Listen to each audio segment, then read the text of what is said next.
Bu, pelatihan nafas dalam dan batuk efektif. Apakah saya diizinkan, Bu? Iya. Saya memakai handscoon terlebih dahulu.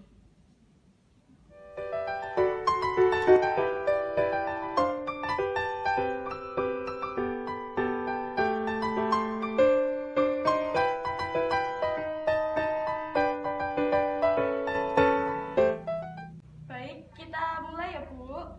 Ibu nafas yang dalam, lalu dihembuskan lewat mulut. Ya, Bu, sekarang yang batuk efektif. Ibu tarik nafas yang dalam, dihembuskan lewat mulut sambil batuk. Sekali lagi ya, Bu.